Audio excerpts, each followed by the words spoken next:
everybody.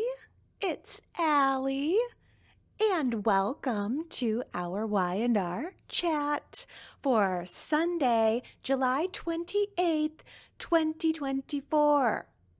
Okay, wow, so did I hear that right? Mamie sold her shares to Victor Newman. Wow. Okay, I did not see that coming. I would not expect her to do that, but I'm betting that Lily and Devon and Nate are probably all going to wish they had handled her a little bit differently.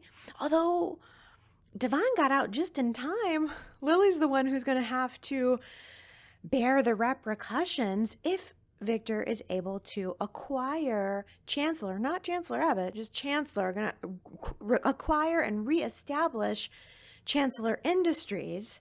And if he does do that, he wants to give it to Nikki. Now, I think this is a really good twist. Pulling Chancellor Industries out of Jill's hands, assuming she will sell, and then putting the company into Nikki's hands since she's on the show, kind of gives her more screen time, gives her even some new people to interact with, and it gives her a purpose. Catherine was her best friend, and this was Catherine's company. Nikki feels connected to it. She wants to run it in Catherine's honor and run it in a way so that the legacy is honored, so that you don't have to use a magnifying glass to read the Chancellor name on the logo. Yeah. I like it. The only thing I don't like, the only thing that I think is bad about this change is that it probably signals the end of any kind of Jill and Mamie feud storyline. But I guess that never really got off the ground anyway. I mean, we got a few precious scenes out of it, but I think this is better. I hope it succeeds, because I just think it's not practical to have Jill running the show when she's not even on the show. But in order for Victor to pull this off, he is going to have to get Jill to sell her shares. So I'm thinking about Jill's frame of mind right now. She's going through her own health crisis. She's furious with Billy, and that makes me think that, yeah, she will sell. I actually do think she will sell. I think this will succeed. Which is bad news for Billy and Lily, because they are going to have a whole lot less time for playing office mini golf when they're going to be dealing with a whole new owner now. Oh boy. I mean, in retrospect, it was almost kind of silly in a way for Billy and Lily to think that they were ever the ones in control. They had this illusion of control, and they were ready to run with it. I'm concerned about what this is going to do to Billy. So is Victoria. When she found out this plan, she actually thought about telling Billy in advance, like giving him a heads up, because she's worried about what this thing that he's really excited about, losing it, what's that's going to do to him. But I also think that there's a fighting chance here. Victoria seems to think so. She's not counting Billy out. And I guess Lily's not being counted out either, because in the previews, it looks like Victor is telling Nick that he's concerned about Lily. He's probably more concerned about not underestimating Lily than Billy.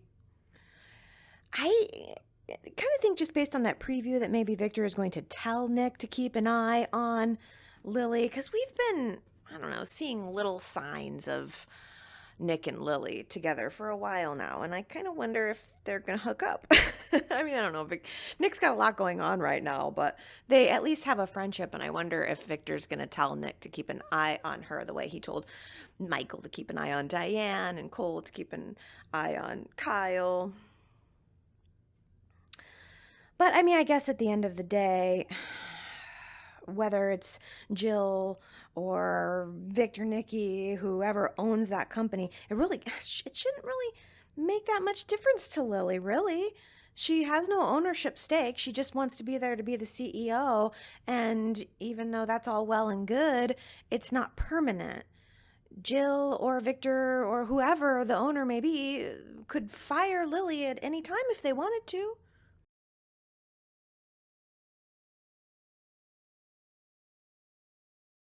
At least Devon owns his company. Although I don't know what fun is that working by yourself. He's just working alone or with Nate, but I don't think that's going to last forever. So he definitely needs to convince Abby to come work with him now that they're engaged. Well, hey, congratulations, Devon and Abby, on your engagement. I am expecting Devon to follow through with his promise to buy a big, fat ring and to do the whole down on one knee thing because he's a billionaire.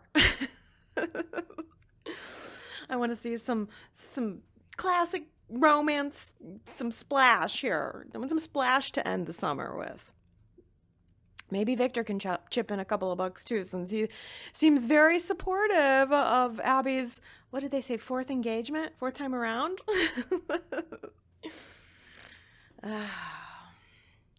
Yeah, I think everything seems so copacetic. You know, the little engagement champagne, best champagne in the house toast between Victor and Devon and Abby. Everything seems so good, but Devon doesn't even know what he's getting himself into yet. How is he going to react when he finds out that Victor's getting ready to give Lily a new boss? I don't know, maybe Devon will chalk it up to just business, just playing a game, just playing Monopoly. Lily gave some really interesting insight about Devon this week. She was talking about when they were kids playing Monopoly together, they'd be on a team and trying to play the same game, trying to work together. And then she would get up, like, I don't know, to go to the bathroom to get a snack or something. And she'd come back, and Devon had made some crazy business deal and sold off all the railroads.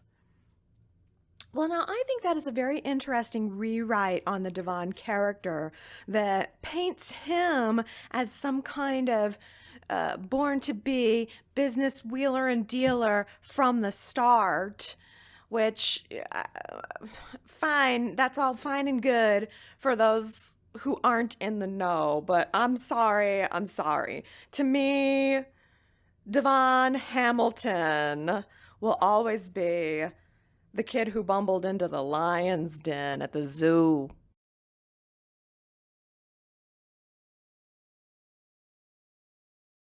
We had a rare Ashley sighting this week.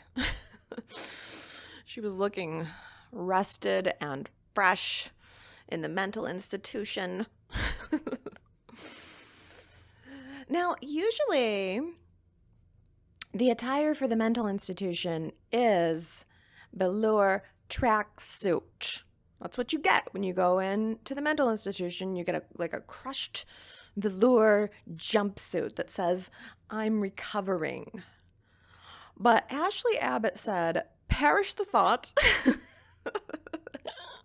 I am an Abbott. I will only lounge in satin." And I got to tell you, I was impressed with that. That is elegance.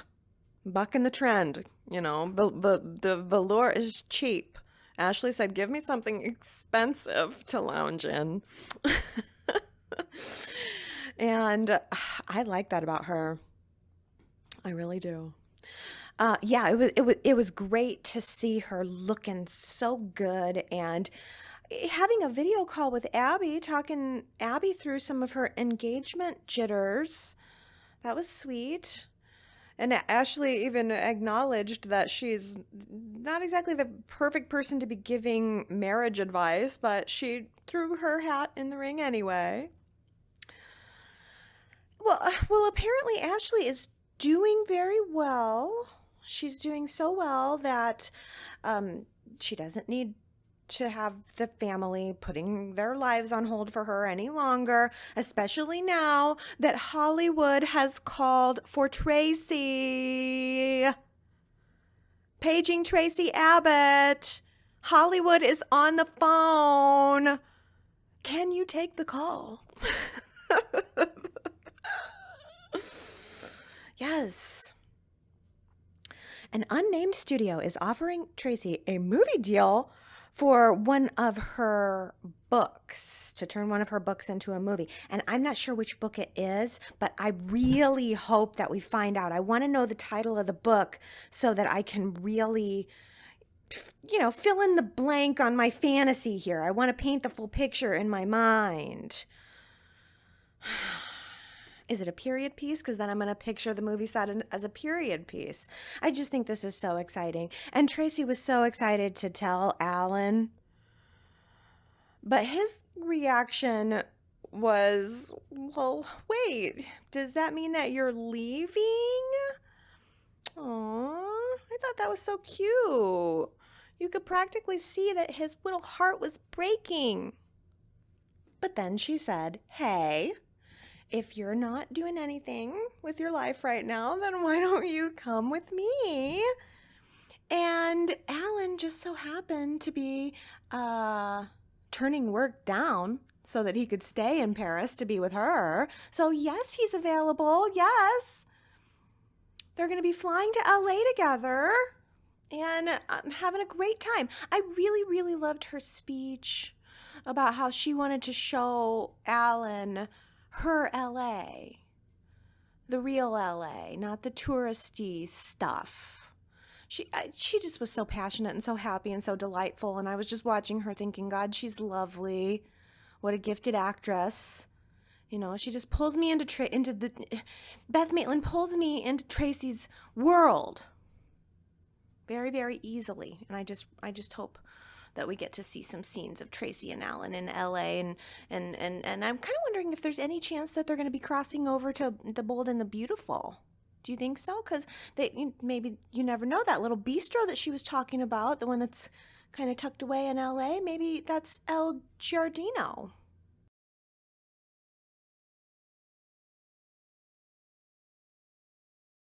Those squid hats were the silliest thing I think I have ever seen on Daytime.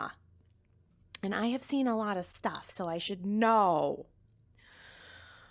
Oh, MG. It's about time that Mariah and Tessa had a successful date day picnic that wasn't ruined by one of their jobs.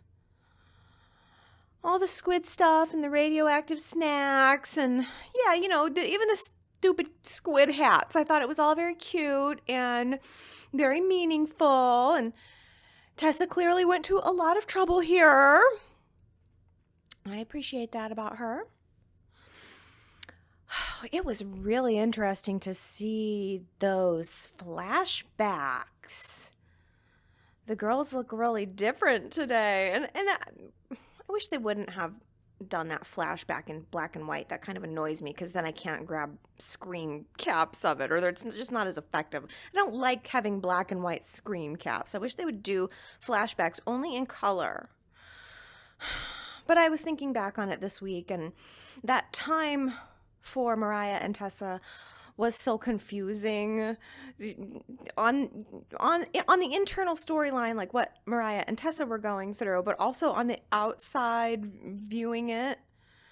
It was like, are they gonna, or is Y&R really? It was a big deal. And now it's old hat. Mariah and Tessa are an old married couple.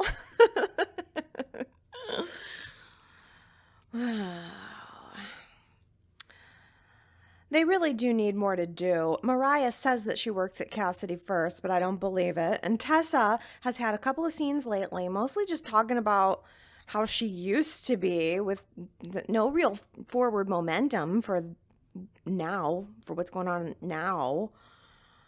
Yeah, I think it's time Mariah and Tessa need to have a new challenge. Baby Aria is doing great with her hearing aids, last I heard.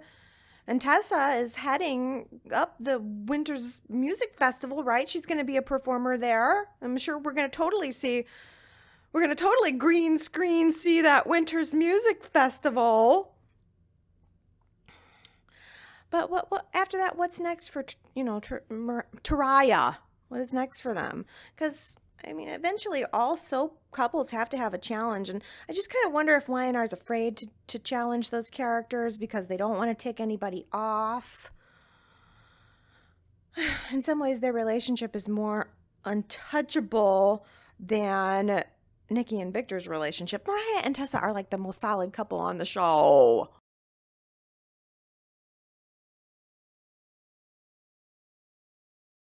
I am still just stuck on Daisy's idea from last week that Cassie will be revealed to be alive. And then Cameron Grimes will have a double role to play. Wouldn't that be amazing? If Cassie were alive and if Cassie had never died, so much about Nick and Sharon's life would have been different. He never would have came across Phyllis. And maybe Nick and Sharon's marriage could have survived for a while longer. I mean, we know it's a soap, but, maybe they could have made it through that and on to the next challenge together. And I think those what ifs are probably the thoughts that are circling in Sharon's head right now, along with fantasies about kissing Nick. Wasn't that a surprise? I didn't expect that. That amongst all of the grief that she's feeling, she is also daydreaming that Nick will come back to her? Well, I mean, I would love to see a Nick and Sharon reunion, but I'm kind of worried that Nick and Sharon will be reunited over a tragedy of some kind between Lucy and Faith, because the Cassie story seems to be repeating itself.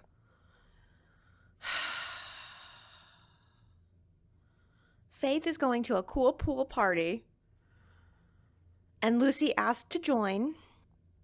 And at first, Faith said, okay, sure, you can come. You can tag along. And Lucy was very excited about it. She went out, she got a new swimsuit. She was all pumped up for the party. And then Faith told her that she can't go. She's uninvited because there's going to be older kids there. And, where there's older kids, there's alcohol. I just want to say props to Heather and Daniel for reminding Lucy to just say no. Because that is just so, so important for kids to hear. And adults, too. Peer pressure exists for adults, too. You just have got to know that nothing good comes from drugs or alcohol, and you better hope that you don't have to learn that lesson the hard way.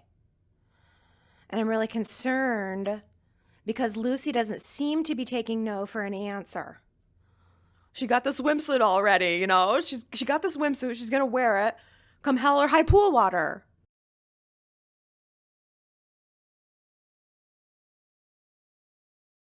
Oh, I am Team Summer this week. 100%. Every time Kyle says, you're not even his biological mother, I just cringe. That is so uncool.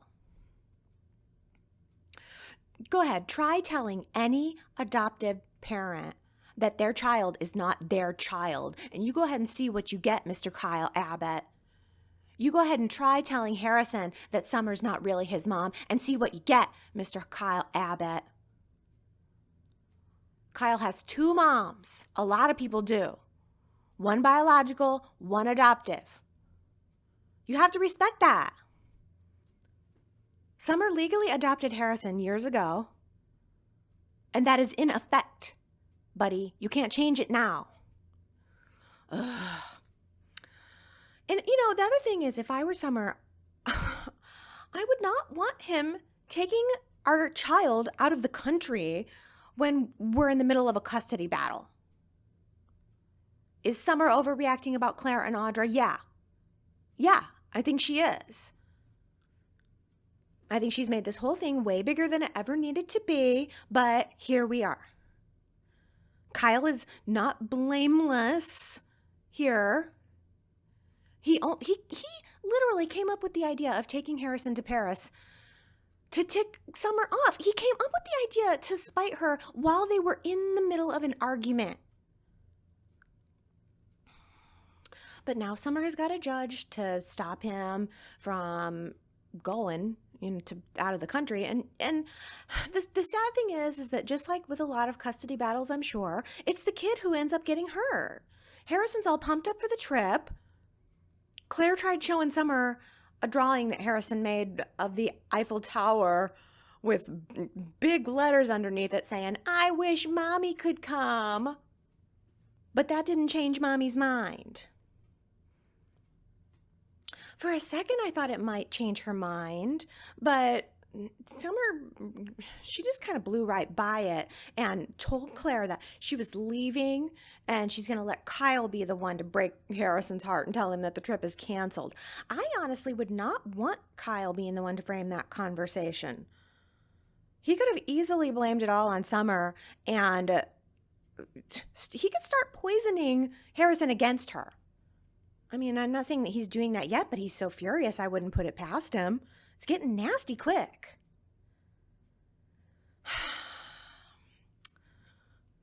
But Summer has won the battle, and I think that makes her feel all the more confident that she will win the war. She's taken all of Phyllis's great advice. And it's actually making them closer. I really appreciated the scene where Phyllis kind of revealed that she's giving Summer this advice from her own experience in her own custody battle of losing Daniel, and the moment where she said, "You never get those years back," and she kind of choked up, and it's like, you can tell that's one of Phyllis's greatest regrets, and that's where she's coming from, and it's bonding her with Summer at this moment. And Summer seems to be winning, but Kyle's still going to Paris. And I guess in a way, maybe Summer is thinking that she's got him and Claire out of the way for a couple of weeks. But who knows if Kyle's plane is even going to take off. 'Cause with the way Jack was blowing up at him in the previews for next week, maybe Kyle will just decide to stay in town until things blow over.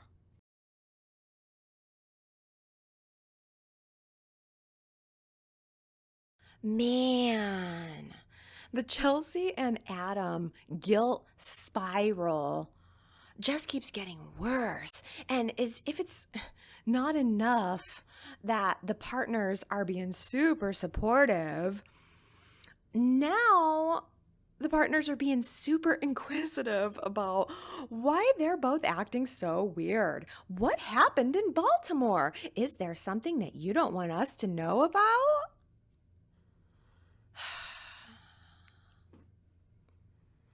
When Sally asked Adam that question, his response was, wait for it, because this is good.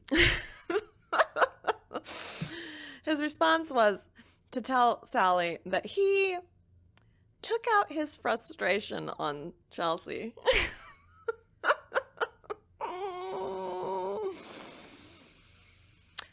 Oh, he took out his frustration all right.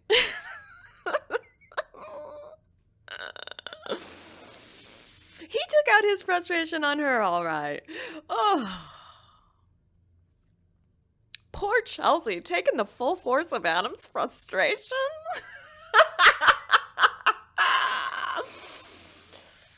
Let me tell you, they set me up for that one. That was a real clever way of putting it. Thank you, Adam, actually. You set me up. And I knocked it out of the park. That was clever. But yeah, I mean, if that weren't enough, let's set that aside.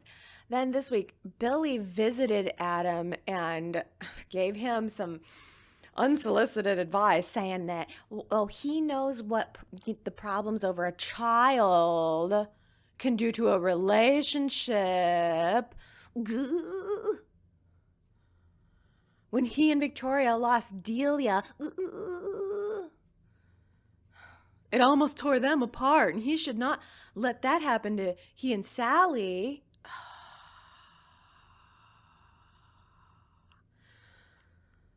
cut to the steam coming out of the top of Adam's shirt collar. I mean, come on.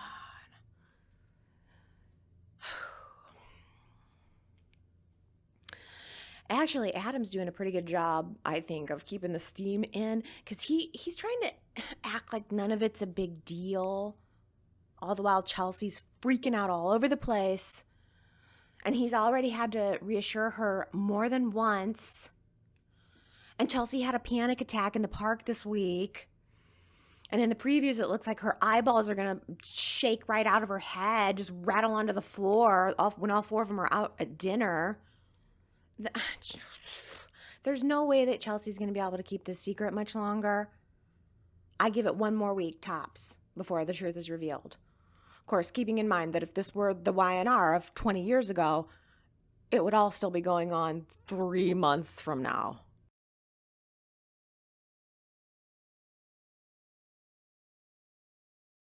In real life, there are no rules.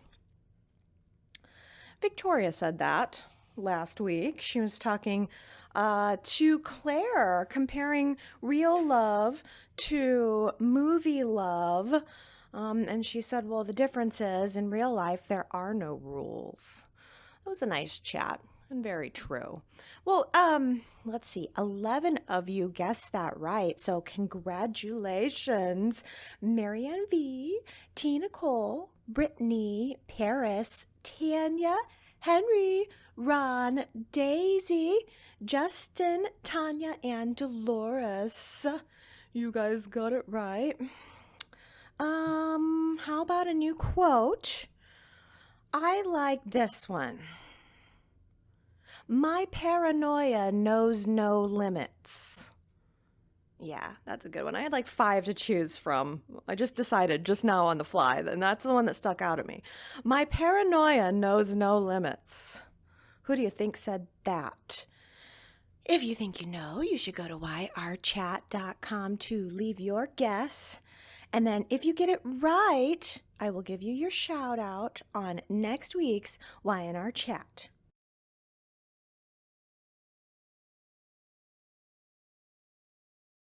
All right, let's read some of your comments, starting with, speaking of quotes, we have the king of quote, Henry, who says, how could I have missed this?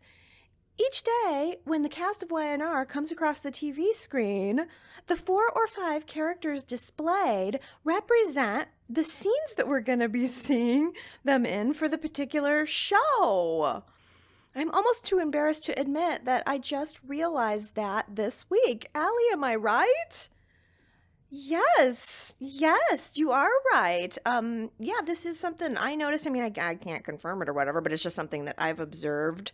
Another thing that I have observed is that there is no midpoint, like midway title card anymore on the show, at least not on Paramount Plus. You know how it's like usually you get the first half of the show, and then so that people don't get lost and navigate away on the long commercial break from, around the 11:30, well, I guess that's Central, but around the midway point, they would have that title card come back up, like, stay tuned, Young and the Restless is coming back.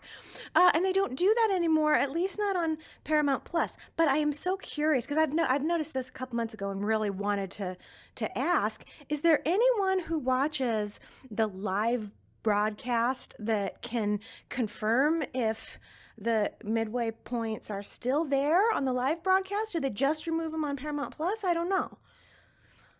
Someone out there, please tell me. Okay, next comment is from Dolores, who says, all of this unnecessary drama going on between the fatalistic fourth, that's Adam, Sally, Chelsea, and Billy, proves more than ever that yes, Adam and Chelsea should have come clean and confess about Baltimore. They have said over and over that it was a moment of seeking each other out for comfort after getting a devastating report regarding Connor. It was not planned or done out of desire to cheat. Now the guilt is killing them and on course to destroy their relationships and their lives in the future. Already, without knowing why Chelsea is upset and tense, Billy's blaming Adam, as predicted. If the first opportunity had come about, Adam should have trust that Sally would have possibly understood what happened, and maybe not. I vote not. And in this time, his honesty would save the day and their love. I don't see it that it could be a possibility under any circumstances now. So sad, and Adam is going to have a double fall due to his father dragging him into his evil revenge plot. So sad, so sad. Adam has true love with Sally and has tossed it away, especially when he will never get unconditional love and acceptance from his father. Ooh, Adam has unconditional love and acceptance from Sally and will never get it from his father. That's so good, Dolores. Yes, so Adam, you think Adam and Chelsea just should have confessed? I mean, obviously, yeah, the truth's that's probably the right thing to do. Yeah, I guess truth's probably the right thing to do, but I don't think Sally would have understood. I absolutely think she would have left him, and maybe he just needed to accept the consequences of that and clear out his karma. And I think that's about where Chelsea is right now. I think Adam seems to be. He seems to, he's got that different kind of personality. He sort of has that larger view of like, what good would it do to tell him now? Like, it would just cause more damage. But I think Chelsea's more of the mind, like, I got to get it off my chest. And it's just two different approaches to the same thing that they both did.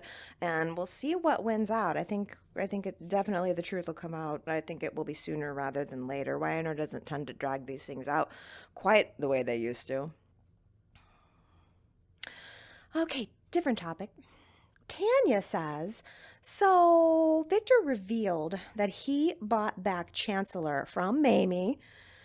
Victor needs to leave Chancellor alone. How many companies does he need? He keeps saying how he's doing this for Catherine, and I call bull because he's doing this for power, just like he took over Tucker's company for revenge on Jack, and for power. He's doing it for power and for power. I am not looking forward to the company takeover.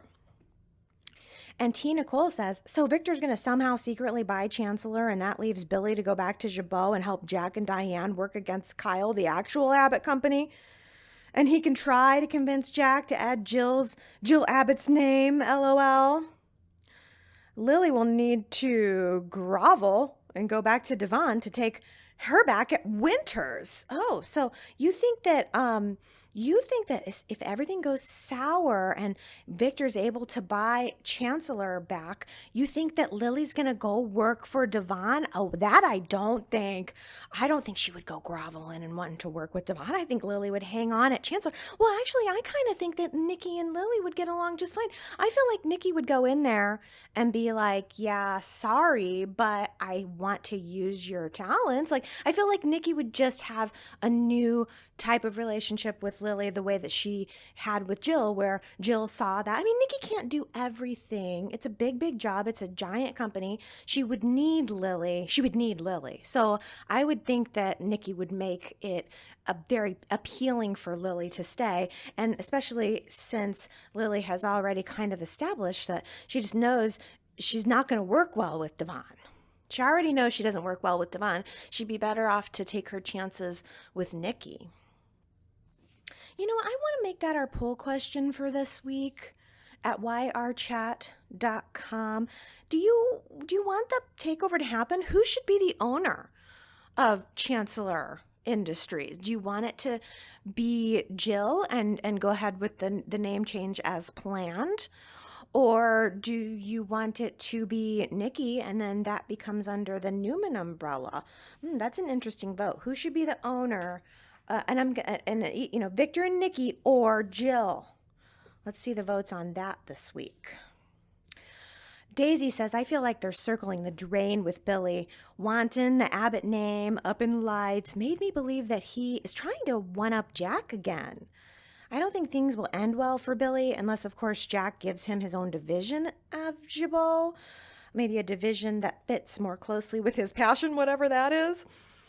I hope Billy is removed from Chancellor's, though. Maybe he and Lily can start their own business, doing what they want, how they want it.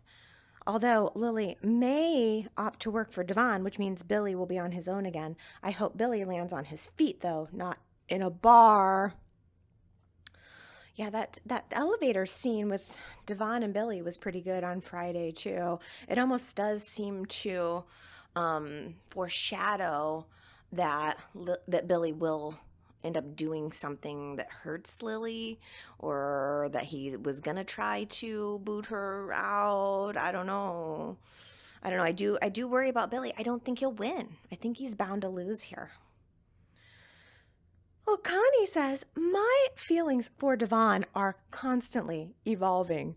When Neil was alive, I loved their scenes together, and the hearing loss story had me as his number one cheerleader. Recently, he has irritated me as too controlling and on a power trip after his inheritance. Today, I got Neil's son back, and I was impressed with his chivalry to ask for Abby's hand. Yes, Connie, yeah. Devon can be very charming. Yeah, and very smooth.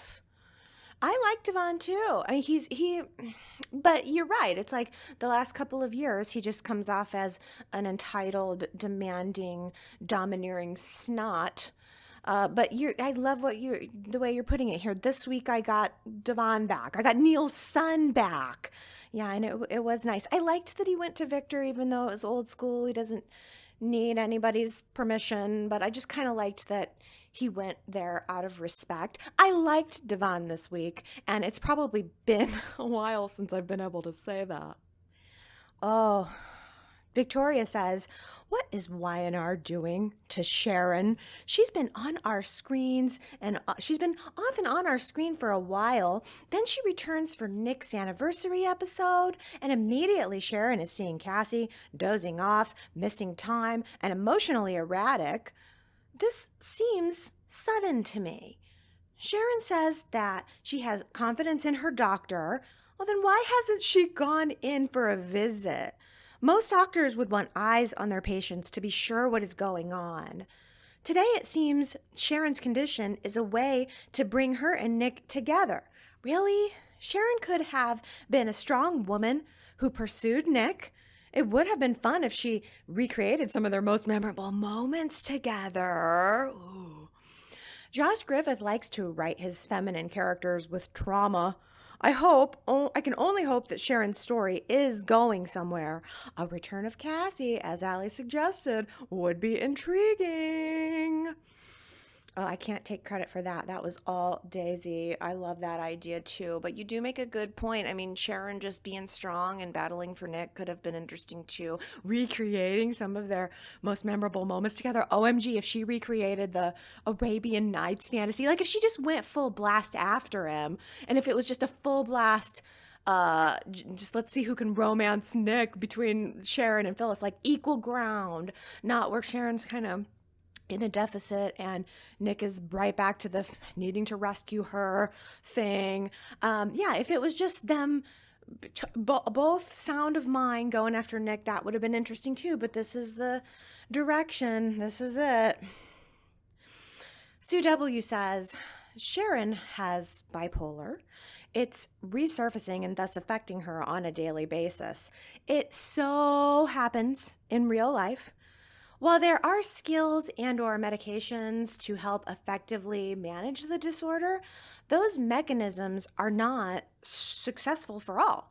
Bipolar is often incapacitating, and let's be real, soaps aren't raw in their portrayal of that or most anything, i.e. Sharon's cancer. Male or female playing the trauma, in my opinion, who cares? It's a soap. I don't know about writers and or show agenda. I'm only in for the crazy drama and talented actors. And I love that about you, Sue W. Sue W also says, whatever gets Nick and Sharon back for good will work for me. Whether the characters and or the show eventually leave my screen, I hope Nick and Sharon are end game. Rocking chairs, sweet tea, or something stronger, but memories and all that to bring them back full circle together forever. Aww. Oh no, how about this from Robin, who says, my guess is that Daniel's daughter will be driving drunk Faith home. She'll be driving drunk Faith home. Possibly the ghost of Cassie will be involved somehow. And also, isn't it appropriate for Daniel and Heather to let their 14-year-old hang out with college students? I don't blame Faith for finding her a pest. Oh no. Okay, Robin, this could be it. That Faith, they've said multiple times, she said, I don't drink. And then Lucy's like, really? You're going to a party where there's alcohol? Yeah. And Faith is very, she's going through this breakup thing. Oh no. Robin, you may be right. Maybe Faith is going to be drinking, and Lucy's going to get the idea that she's going to drive Faith home, and the whole thing is going to repeat. Oh no! Oh no! Well, also you're questioning Daniel and Heather's decision to let Lucy go to this party at all, considering it's older kids. It doesn't bother me, only because I think that they're thinking that she's with Faith. And Faith is fine. That's Sharon, the Nick's girl. She's fine. She's going with someone we know. And so to me, I think that at a certain point, you just have to trust. I mean, by 14, 15, you have to, they're wanting to make these decisions. I think you have to try to give them a little bit of leeway. So I liked it. I liked that they said, we're going to let you go, but just say no. That worked for me. But I can understand how, you might want to keep a little bit of a tighter leash on your 14-year-old. I think they just don't want to dampen her plans. She has said, I'm making a social life here and I want to make friends. And I think they're just trying to help her with that. Oh, last week's poll, I asked you guys, Phyllis versus Audra, who comes out on top? I mean, like a smackdown between Phyllis and Audra. 61% of you chose red. 39% of you chose black. It was like a roulette table thingy with the ball thingy. Do you pick red or black? I'm surprised so many people picked Phyllis. Wow. But, let's hear from, I voted Phyllis too. I can't help it. I think it's just because of the longer connection that I have with her. Even though I love Audra, I've just known Phyllis for too long to not pick her. But let's start with the minority vote. Tony says the question, Phyllis versus Audra, who comes out on top? To that I say, Audra. She is young. She is unattached to anything. She looks only ahead. She wants success for Audra. Phyllis does consider her kids, her past, and what people think of her. Phyllis is always kind of looking to be loved. However, the boxes to check are Team Phyllis or Team Audra. To that I say I'm always Team Phyllis. So I'm Team Phyllis, but I think Audra will come out on top. Ooh, complex. Really digging into really digging in there. You know what I like about this comment, Tony, is that you make a good point. Phyllis has people that she cares about what they think of her, especially her kids. Audra doesn't have that attachment. Henry says, Team Audra for me. Phyllis is encouraging Summer to bring Audra down, and I'm sure that Phyllis will no doubt try to assist Summer in that ploy. I would like to see Phyllis fail, not only in that scenario, but in anything she pursues. I have never been a Phyllis fan. Audra is very capable of handling any challenge that she is confronted with. Okay, well, let's hear from Team Phyllis. Jamie says, I am eternally Team Phyllis. Audra thinks she's the ish, but red is the real thing when it comes to being a badass force of nature.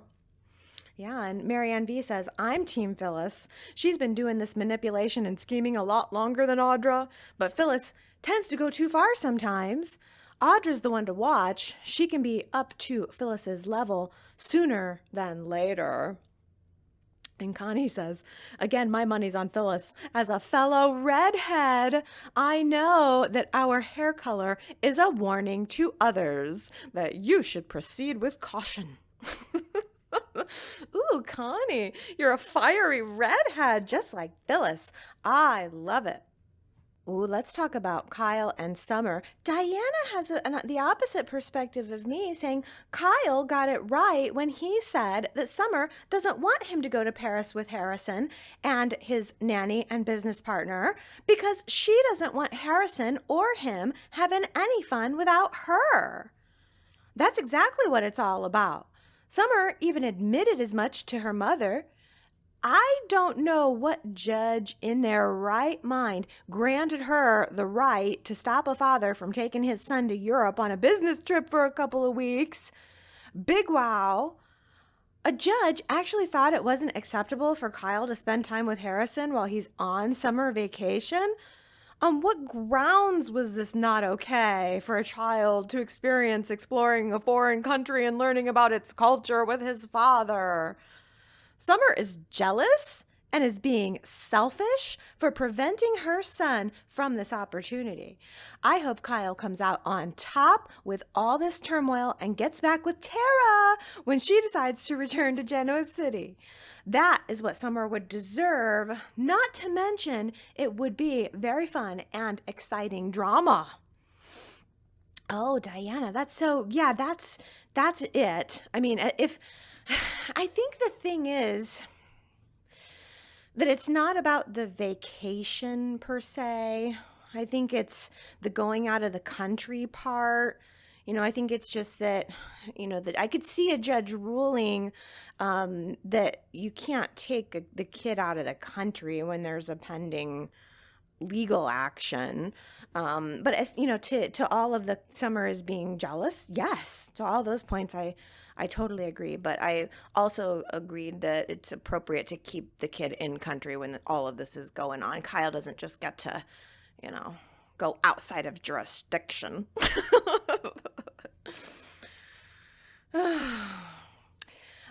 Connie says, in no way am I defending Summer, but Kyle stood in society and purposely taunted her about the Paris trip, and him repeatedly saying that she's not Harrison's biological mother is also problematic.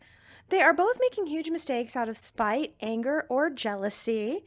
My original thought was, why didn't Summer go with them to Paris? But soap drama needs a fight. You know what, Connie? Yeah. Why didn't Summer go along? Why didn't she just go to Paris with them and then be right there in their face the whole way? That would have been an even better revenge. But she has her own career. She probably can't take the time off. Except that's what she's planning to do. Oh, Michelle says, Harrison jumped the shark today. Him saying au revoir was so sweet that it turned me off and I can no longer stand him. Yeah, and Gary says, I feel like I should stop myself right now and not attack Harrison, but he's such a goody-goody. Oh, you guys. I was like, oh, Harrison. I totally get it.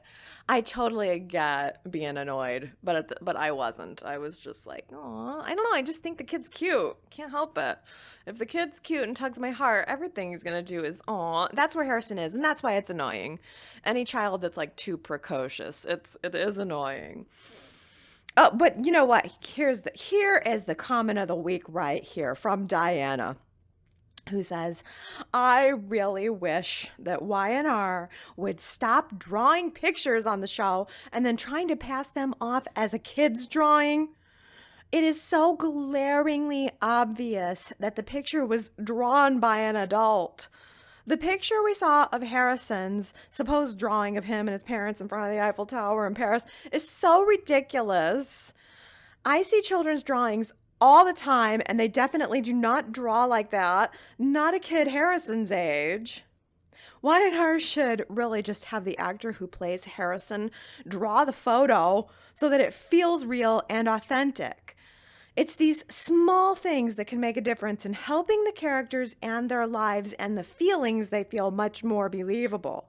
Y&R did the same thing with a picture that Cassie had supposedly drawn of the family, and we still see that Sharon look at that from time to time when it sits in the living room. And I just find it so laughable and at the same time an insult to your intelligence that the show wants us to buy into these drawings. Just saying. Buying into these, in quotes, drawings. Oh my gosh. Yes. Yes. They should have a real kid to do the drawings. Like, make the actor who plays Harrison, make him do it for extra credit. If he wants to keep his job, then sit that kid down and make him do the drawings.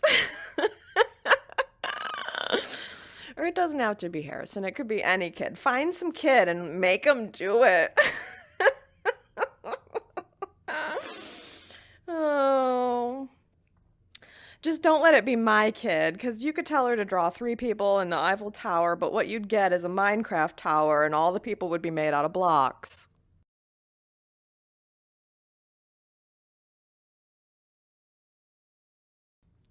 Okay, everybody, that just about does it for me. Um, Audio only this week. Um, to be honest with you, I am having some kind of like chronic neck pain to go along with the chronic hip pain that I've been having for the last, 2 years.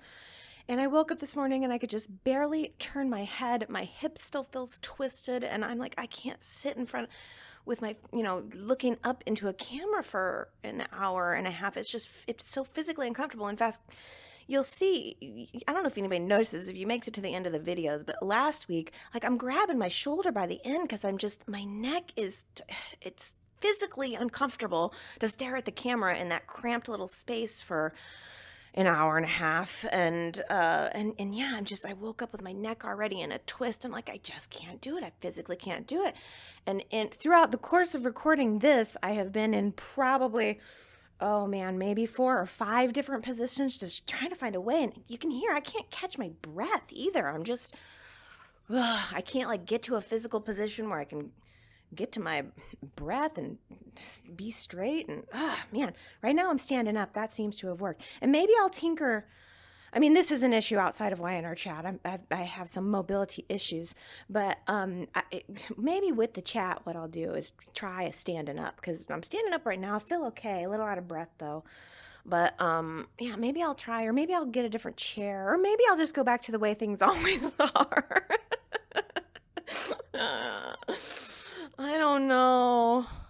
But I'm thinking maybe what I'm going to do now is go take a bath and like soak these muscles off, because I'm hurting. And I know that you don't want that for me. So I'm like, let me just do audio and not like physically torture myself this week. So there you have it. Yeah, not feeling great, but trying to make plans to get better. All right. I love you guys. I hope you go to yrchat.com and, leave some comments and check out the poll and the quote and the pictures and all that good stuff, and leave your thoughts there, and I'll figure something out for next week. I'll be back. I will be. I love you guys, and I'll see you Sunday. Bye.